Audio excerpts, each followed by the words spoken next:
지난 시간에 신라의 삼국 통일에 이어 오늘은 남북국 시대의 성립편입니다. 우리 민족사에 대한 관심이 고조된 조선 후기, 즉 정조 시기의 유득공은 발해고에서 발해는 고구려 후계자이기 때문에 통일신라 발해가 공존하는 시기는 남북국 시대라고 주장합니다. 이때부터 우리는 이 시기를 남북국 시대로 설정하고 있습니다. 오늘은 이 남북국 시대의 정치 체제에 대해서 알아보겠습니다. 지금부터 통일신라 중대의 왕권의 전제화에 대해서 알아보겠습니다. 신라가 삼국을 통일한 이후는 넓어진 영토와 늘어난 인구 덕분에 경제력이 성장하여 백성들이 풍족한 생활을 할 수 있었습니다. 무열왕부터 살펴보겠습니다. 삼국 통일의 주역 김춘추는 무열왕으로 즉위를 하는데 그는 진골 출신의 최초의 왕이죠. 그러나 백제가 멸망한 다음 해에 사망하고 그 아들인 문무왕이 삼국통일의 완성을 보게 됩니다. 문무왕을 지나 무열왕의 손자인 신문왕 때에 가서 신라는 전제왕권이 확고하게 자리를 잡게 되죠. 신문왕은 통일 후 넓어진 영토를 구주로 나누고 한쪽에 치우친 수도의 한계점을 보완하기 위해서 오소경을 설치합니다.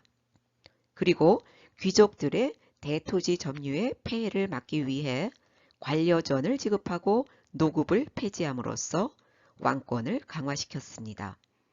또한 국학을 설립하여 유학교육을 강화시키면서 왕권의 전제화를 이루고 육두품 세력을 행정실무에 배치하죠.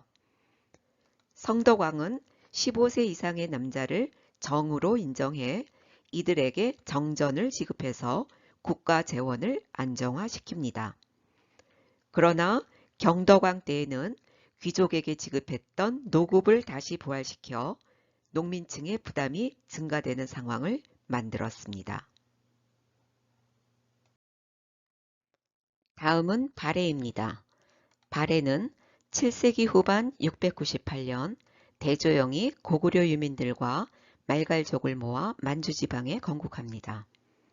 대조영의 아들인 이대 무왕은 당의 덩조를 공격하는 등 당나라와는 대립한 반면 돌궐 일본과 친선관계를 유지하지요. 그리고 당과 함께 신라도 견제하였고 인안이라는 독자적인 연호를 썼습니다. 그렇지만 3대 문왕은 당과 친선관계를 맺고 당의 문물을 받아들이고 신라도를 통해서 신라와 교류를 했습니다. 그리고 수도를 중경에서 상경으로 전도하면서 당의 문화를 수용하여 당의 장안성을 모방한 상경성 주작대로를 건설하고 정치제도도 당의 삼성육부를 받아들여 발해 실정에 맞게 체제를 정비합니다. 대흥이라는 독자적 연호도 사용했습니다. 10대 선왕 때는 대부분의 말갈족을 복속시켜 발해를 중흥시킨 군주로 해동성국이라는 호칭을 얻기도 했습니다.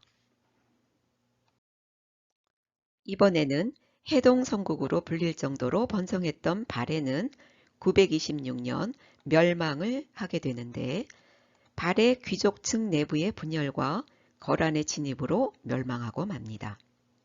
그렇지만 우리 역사에서 발해가 남기는 의의는 신라가 삼국을 통일하면서 잃었던 고구려 영역의 대부분을 차지하였고 발해는 고구려를 계승한다는 의식을 가지고 있었고 굴식 돌방무덤, 온돌장치, 돌사자석 등을 통해서 고구려 문화의 유사성을 보이고 있습니다. 이번에는 남북국의 통치체제에 대해서 알아보겠습니다. 먼저 통일신라를 살펴보면 중국식 제도를 도입하여 강력한 중앙집권적 전제국가로 체제를 재정비하여 집사부 시중의 기능을 강화시켰고 국학을 설치하여 인재를 양성하였습니다. 군사 조직으로는 중앙군인 구서당과 지방군인 십정이 있었는데 민족 융합 정책의 일환으로 구서당에 고구려, 백제, 말가린도 포함시킴으로써 전제국가 체제를 정비했습니다. 발해는 국왕 중심의 중앙집권적 지배체제를 갖추고 당의 삼성육부 제도를 수용하였으나 명칭과 운영에서는 독자성을 유지하였습니다. 주자감이라는 국립대학을 두었고 군사조직은 중앙에 12, 지방에 지방관을 두었습니다. 이번에는 통일신라의 지방조직을 살펴보겠습니다.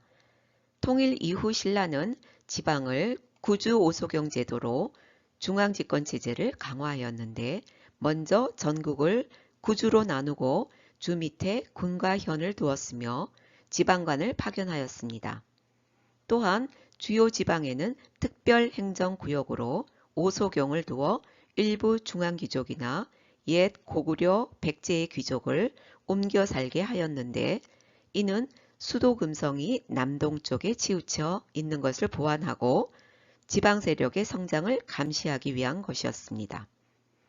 또한 반란을 일으킨 지역이나 정복한 지역에 향, 부곡에 특수행정구역을 설치하고 외사정을 파견하여 지방관을 감찰하였고 지방귀족의 자제들을 금성에 머무르게 하는 상수리 제도를 실시하여 지방 세력을 견제하였습니다.